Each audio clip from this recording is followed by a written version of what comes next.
Education, is it for development or for titles?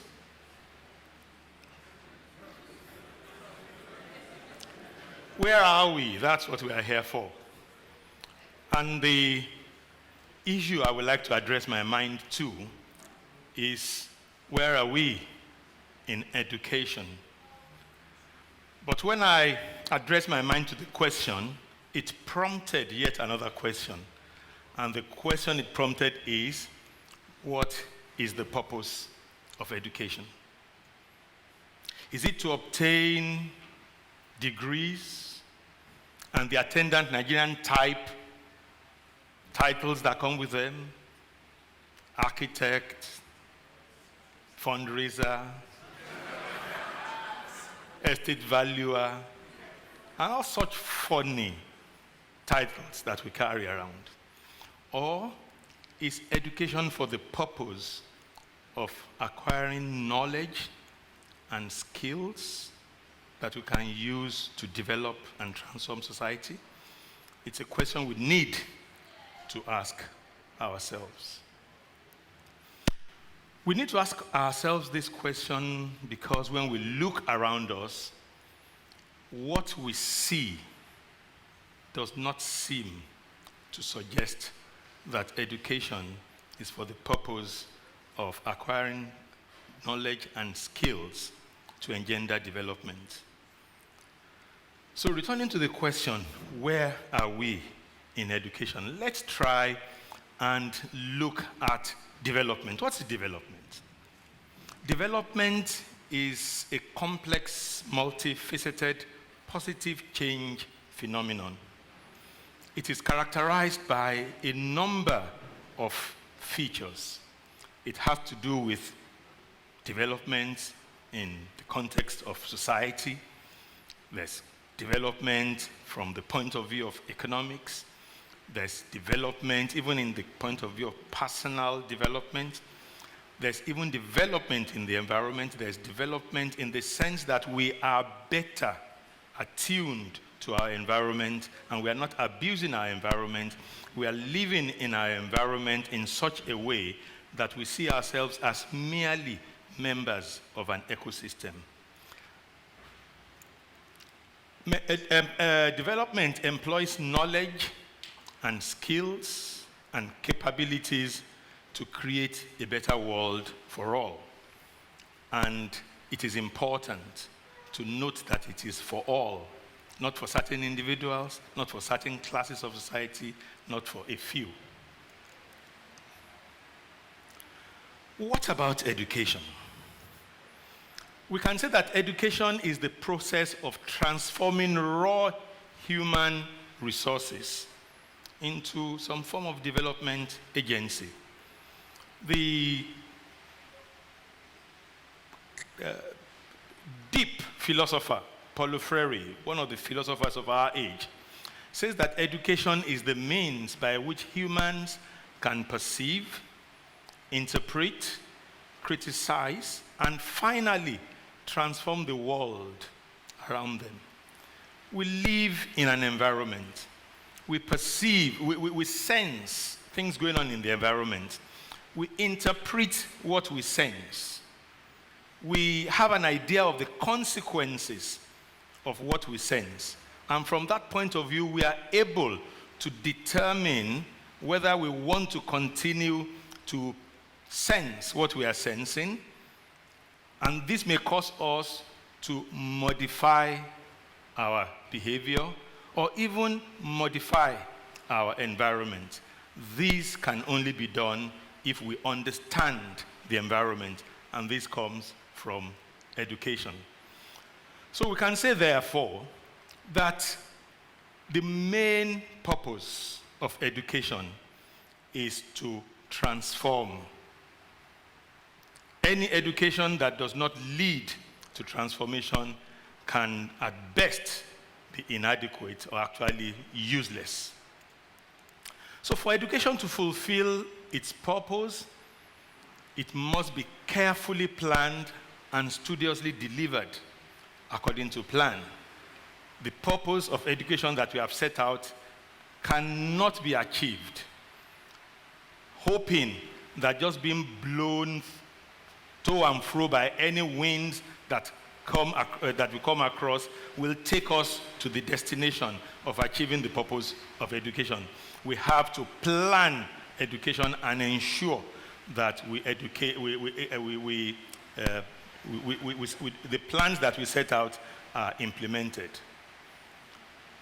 But we need to ask ourselves, do the outputs and outcomes of education in Nigeria suggest that education was carefully planned in Nigeria? Or has it been studiously delivered according to plan? Well, we do have a national policy on education. So definitely we can say that our national policy on education is an attempt at planning. But we need to reflect. Are we experiencing the sorts of transformation we expect from education in Nigeria? If we are, why can't we confidently employ people who have just left secondary school into the workforce anymore? Many years ago, you finish your secondary education, you become a very, very important part of the workforce, and you get employed in work, you take a banking job, and you grow in the job, and you take AIB exams, and you progress in life. But today, it's rather dicey. Why do we experience mass failure in exams? Why is there an outstripping, a demand that outstrips supply in tertiary education? Why do we have to employ first-class and second-class upper graduates of universities to work as bank tellers just so that we can get some semblance of service? Because I feel what we get as banking services, just a semblance of service. It's not what banking is supposed to be doing. Banking is just not a place to keep money. So why do we need to employ first-class, second-class upper graduates from our universities just to achieve what we achieved with people who have just finished secondary school? Well, okay, we say the national policy on education is an attempt at planning. But was it carefully planned? Was it carefully thought out? Well, the national policy of education reflects some level of dynamism. It was initiated in 1973 at a curriculum summit. Then it was first published in 1977. It was reviewed in 1981, in 1989, in 2004, and I'm sure there will be more reviews. But why are we still not experiencing the kind of transformation that education is supposed to bring about? Why, for example, is there limited communication between engineers and technicians and artisans? Because when a professor of automobile engineering takes his car to a mechanic's workshop and they are hitting his car with a very big mallet, even if he understands what is going on, he does not have the language to engage the technician and tell them, this is what I think is wrong. Technology necessarily thrives on an interplay between theory and practice, in which practice demands of theory explanations to what is going on, and theory suggests to practice how things should be done. A society in which there is a language void between theory and practice cannot make good use of technology. And the education we have for now does not allow for that discussion. Why do our public address systems make a lot more noise than achieve sound reinforcement? Have you been to churches? And do you know these churches set up universities? And not one of all the universities in Nigeria offer a program in sound production or reproduction. I must say this is quite good sound. Why do we build houses that crash embarrassingly? killing people, even foreigners.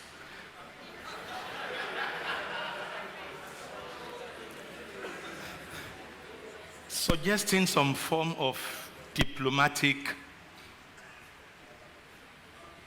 who won't say?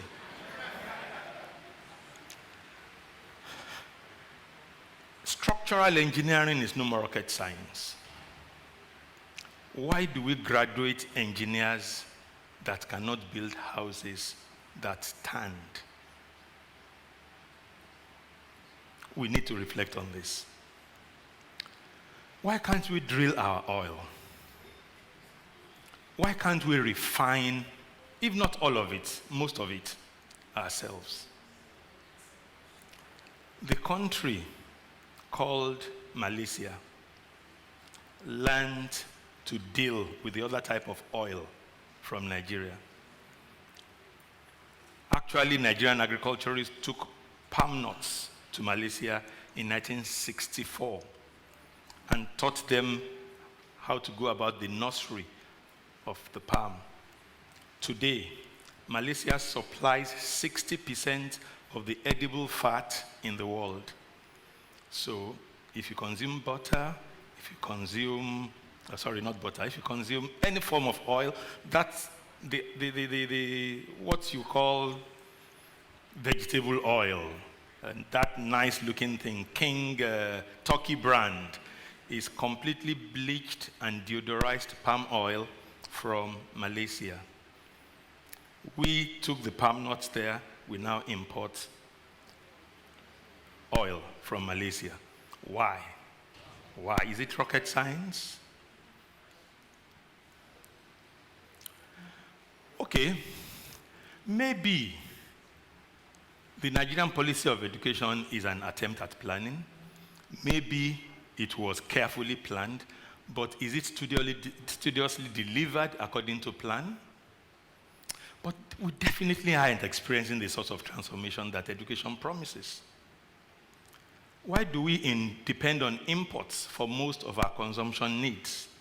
Why do we import toothpicks?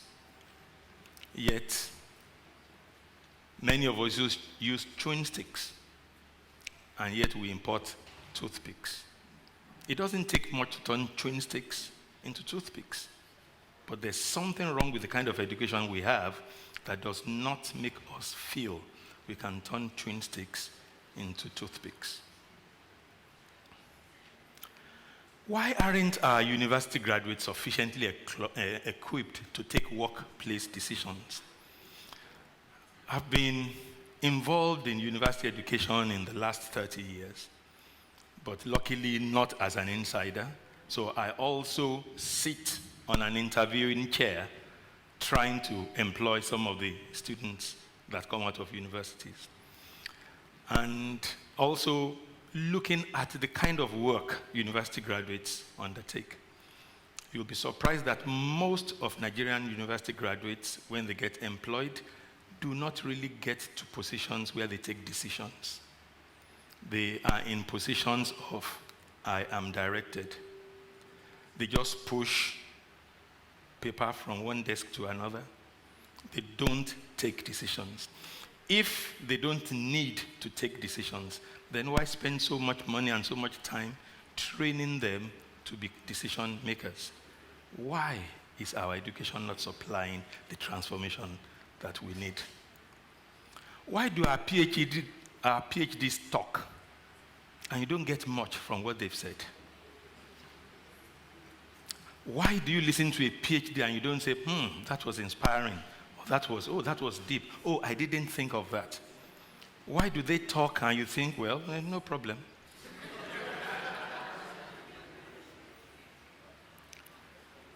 Why are our research results not transforming our lives?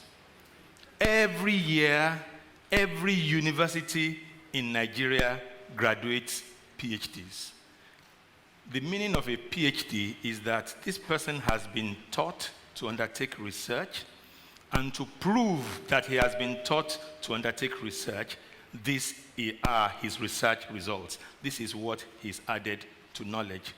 So all these things that all these PhDs in all the Nigerian universities add to knowledge, can't transform our lives, there must be something wrong. There must be something desperately wrong. Why do we produce professors that profess nothing? Why do you meet a professor and he talks and you can't say, oh, this must have been the trajectory of this man's intellectual trajectory, career? Why? Why do you meet a professor that if you are not told he's a professor, you cannot guess that he's a professor?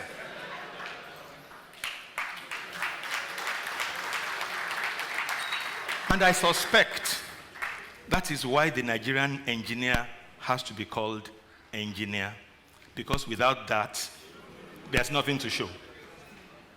That's why the Nigerian professor has to be called professor, because without that, there's nothing to show for it. And that is why we hold on tightly to these titles. But why is our education not producing the transformations we need? We need to ask ourselves.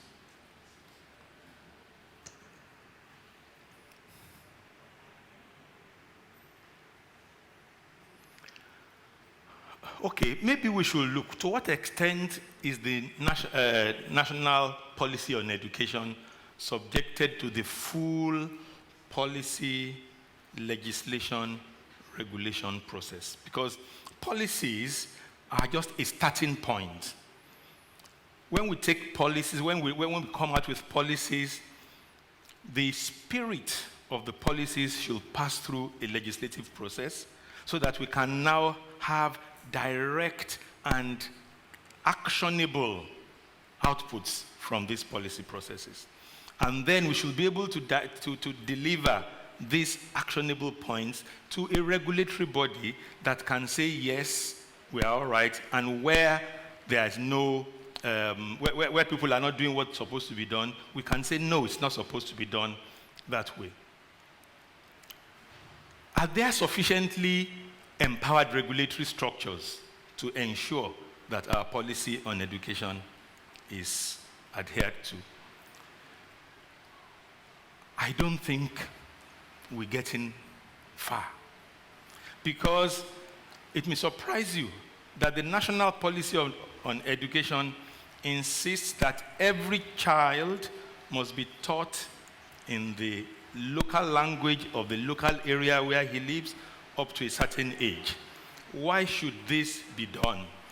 If a child goes to school and before he starts learning, he first of all needs to learn a language in which to learn, then valuable time is lost.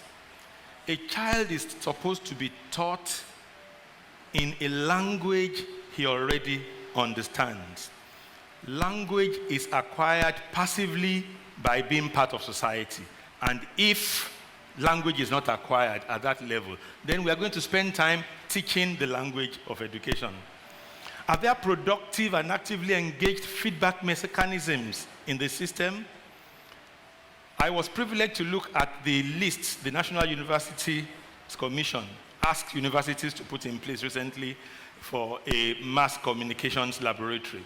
You had a dark room. Excuse me, Eastman Kodak is dead. You don't need a dark room to develop pictures now. There's a disruptive innovation in the air that has cast away some of those old things. The NUC accreditation teams do not reflect anything in the industry.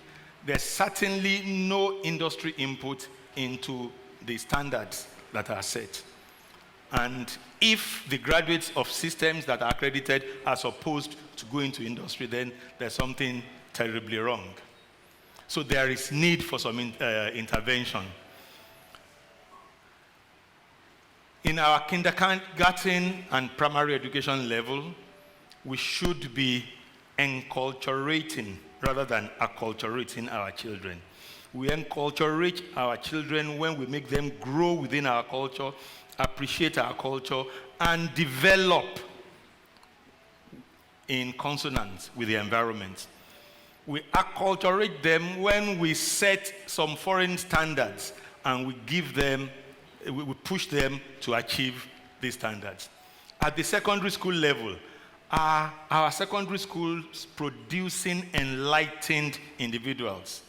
First of all, enlightened individuals who can then take advantage of tertiary education. And we need to widen the options in vocational education. The National Policy on Education does say that at some point, if a child exhibits prowess in vocational education, then he should be encouraged to go in that direction. But do you know about any schools that do vocational education these days? The trade schools are gone. The technical colleges are gone. Well, you see a few polytechnics that are aspiring to be universities. At the university level, we need to mainstream development into our education. When we train our fine artists, we should train them with a mind of they using their art to engender development. When we train historians, development should be at the center. When we train engineers, when we train economists, we should mainstream development as the sole purpose of our educational system. And by the way, university is not the only option in tertiary education. We are so inordinately strung up to university education. And if we do not valorize and elevate the other level, not even levels, other dimensions of tertiary education, we will continue to have this inordinate quest for university education. We will produce graduates that cannot fit into society. We need to ennoble vocational education. We need to devise a scheme for retaining the brightest and the best from our university system. These days, like I said earlier on, the brightest and the best end up in the banking industry, sometimes in the oil and gas industry, and guess what? They are paid to stop thinking.